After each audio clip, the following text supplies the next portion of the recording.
is knowing what not to do. Take, for example, the absolute worst way you could ever talk about an issue with an Enneagram Type 1. People are upset about the way you led this project. Well, no one was pulling their weight. They wanted to, but they were having trouble keeping up with your tight schedule and rigid protocols. Why don't you just write me up for being the only one on this team who wants things to be perfect? All I'm saying is you could have listened to some of your coworkers' suggestions. I did listen, but their suggestions were just wrong. Here's what went wrong. Ones have an amazing ability to create systems that make excellence over and over again, and they're always seeing proof of how much this works. So when other people aren't following through on their commitments, or if coworkers aren't honoring the schedule, ones get very frustrated. Why can't you see that I am leading us to the best and most efficient way to do this task? It's why you'll often hear ones use words like should, right, and wrong, because everything feels very black and white to them. But I get it, okay? This can be really hard to work with, especially if you have a more free-flowing workflow like 4s or 7s. But if you could pause for a second, just put yourself in a 1's shoes. Literally nothing you could ever say is worse than what they're already saying to themselves. Like, 1s are their own worst critic. So I would encourage you to approach 1s with more gentleness, just keeping that in mind and trying to open and close the convo with something more positive. But that doesn't mean you have to get all touchy-feely and talk about emotions. In fact, with 1s, I would highly advise against that, because the conflict superpower with 1s is to talk about facts over feelings. So instead of saying this, people are upset about the way you led this project. Say, I see and appreciate all the hard work that you've put into this. I want to brainstorm some ways that we can make it smoother for everyone going forward. Maybe we should outline some clear expectations for every member of the team. Now let's look at the worst way you can address conflict with a Type 2. I'm not going to beat around the bush. Your presentation probably cost us that client. What? It was underprepared. Do you hate me now? No, I just want you to do better next time. There's not gonna be a next time. Huh? I'm putting in my 2 weeks notice. Obviously, everybody hates me and nobody appreciates what I do around here. 2s are incredibly interpersonal people. I mean, they walk into a room and they know what everybody needs.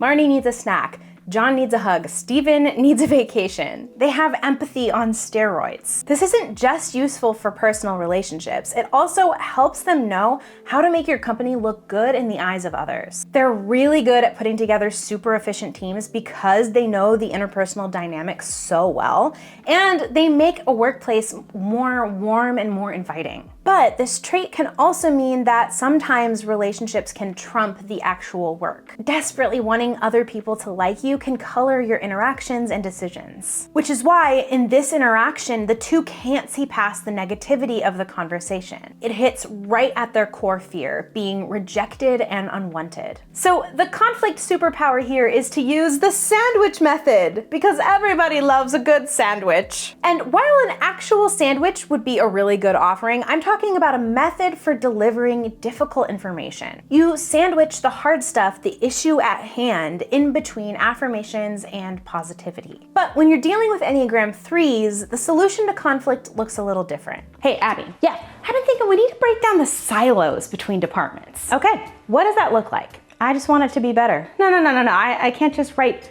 make this better in my planner. I need action steps. You need to give me action steps. Yes, it is an action item. I can't wait to see what you do with it.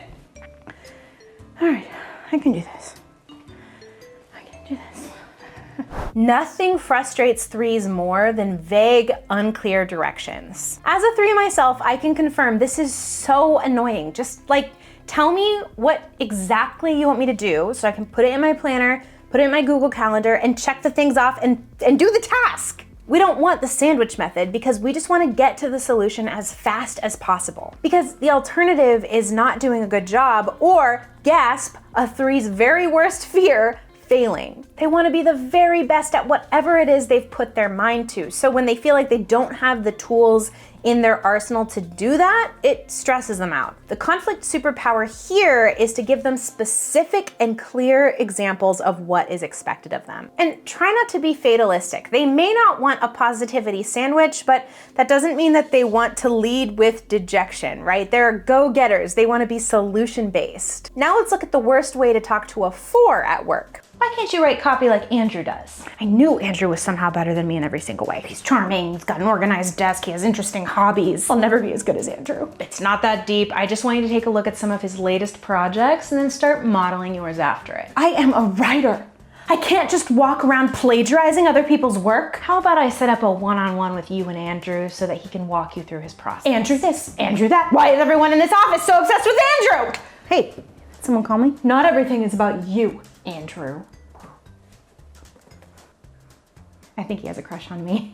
For 4s, feelings are their guiding light. It informs the people they trust, the decisions they make, and the jobs that they do. So they often rely on deep self-reflection to guide their path. It's why you'll hear 4s use I language, words like me and myself to describe where they're coming from. The goal is always to be as authentic as possible. So a word of warning, never compare 4s to other people because it plays right into their core weakness of envy. And just a note, this doesn't mean jealousy. They're not like jealous of what other people have. It's more of a belief that they're missing something like foundational inside of them that everybody else seems to have. So when you compare them to other people, it's an automatic trigger. They feel devalued and so very unspecial. Which is why the conflict superpower I recommend is the Andrew method. AKA avoid saying things like, why can't you write copy like Andrew does? Instead, say something like, I love your creativity as a writer. Can I give you some suggestions for possible content ideas? But now let's transition from feelings to facts with Enneagram Type 5s. Guess what? We're gonna have a synergetic, spontaneous mind meld in 5 minutes. A what? You know, where we all get together and talk over each other and brainstorm every idea we could ever have ever. So in 5 minutes, I'm supposed to have ideas for this vague, chaotic meeting? Yep. How many should I have? At least 80. I like to explain 5s to people by having you picture a glass of water. The water equals a 5's energy. They carefully measure their interactions with others so that they won't be dehydrated. But when stuff comes up, like an unexpected synergetic mind meld, 5s feel panicked. They didn't prep for this. Their energy, their resources is now in danger of being catastrophically depleted. It's not that 5s don't enjoy being around other people. In fact, I think that's a really negative stereotype that gets thrown around about 5s, that they're like robots who don't want to be around people. That's not the case.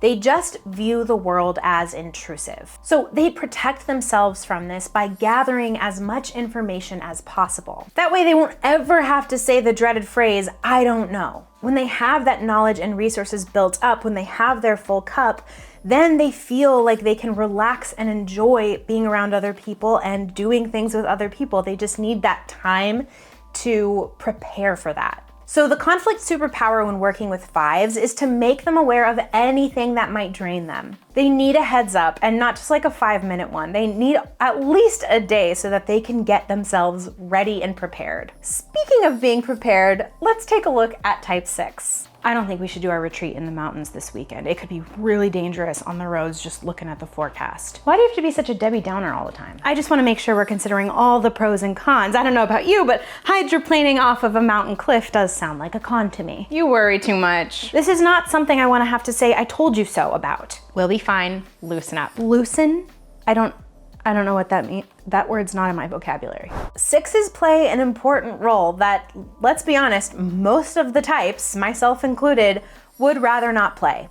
The devil's advocate. As much as we would like to skip through life without acknowledging consequences in any way, shape, or form, that's just unrealistic. You need people who question how things are done and look out for the safety of the people in your workplace. Because at their core, 6s want to feel secure and supported. They accomplish this by noticing patterns, thinking about worst case scenarios, and troubleshooting problems. It's why you'll never find a 6 saying something like, I don't know what to do, because they always know what to do, because they have a plan B and a plan C and a plan D all the way down the alphabet. So the conflict superpower here is to listen to them without minimizing their fears and doubts. Their ability to assess risk and troubleshoot is so valuable, and we should treat it that way instead of just being like, oh, you're such a Debbie Downer. Cool? Cool. Awesome. Let's zoom in on Enneagram 7s. From here on out, we're not doing any more hybrid days. So we can't just choose the days we're coming into the office anymore? I just think everyone works better when we're all doing the same thing in the same place at the same time every single day. What if we take a poll to see how everyone feels about this? No. How about we call in some experts to see the decision's been made? Are you okay? Did the office get construction? Suddenly the walls feel like they're closing in. They're closing in. They're getting closer. Walls are the same as yesterday. Everything's the same all the time. This is my worst nightmare. You just witnessed the best way to make a 7 go into full panic mode, making them feel boxed in, trapped, and deprived. AKA an Enneagram 7's worst fear. I like to call it the ultimate FOMO. If you don't know what FOMO is, it's fear of missing out. But it's more than just being afraid of missing out on a birthday party or a long weekend. It's like a fear of missing out on all the goodness that life has to offer. I think 7s get a pretty bad rap by being portrayed as flighty, but it's really not that. What it is a zest for life. And sometimes they cling to that in a way that causes them to run from things that might put that in jeopardy.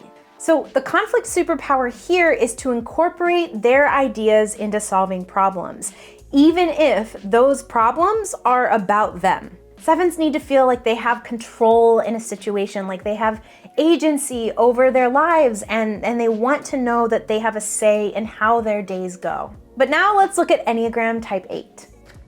I needed this last week. Why are you attacking me? I'm not. It would just be great if you can get it done within the deadline next time. Can you not raise your voice at me? This is my normal speaking voice. Well, it feels like you're yelling. Just because you feel something doesn't make it true. You're so mean. I'm literally just trying to solve a problem. The amount of times that 8s get labeled as aggressive or angry simply because they're being straightforward is it's a lot, especially if what 8s tell me is to be believed, and I do believe it is to be believed. Because 8s don't like to beat around the bush. They value the direct expression of needs, both their own and other people, and people who dance around that just frustrate them. Now, that's not to say that 8s don't steamroll people in the workplace. They absolutely do. Especially when their life motto becomes my way or the highway. They build up their defenses so that they won't be betrayed, and they stop considering how other people might feel. But healthy 8s approach problems in a way that raises the issue directly and then looks for a solution. It's honest and it's purposeful. And what I mean by healthy 8s is 8s who are actively working on themselves and trying to be better, and to be quite frank, 8s who are aware that they are Enneagram 8s. So the conflict superpower I recommend is to give 8s the benefit of the doubt. They're not automatically attacking you. If you could just look at it through the lens of, oh, they're trying to solve a problem, that can help you not take things so personally. And last but never, ever, ever, ever least is Enneagram Type 9. You don't mind taking on Courtney's project, do you? She just doesn't have a lot of bandwidth right now. I actually have a lot on my plate. You're just so much better at juggling lots of balls at once. Thank you, but and if you wouldn't mind, could you tidy up the break room before you leave? It just looks like a bomb went off in there. I would, but I have to pick up my son from soccer practice. Hello? My husband can't do it. I think that's exactly what we should do. Thank you. No problem. If 9s aren't careful, they are the ones who get steamrolled at work.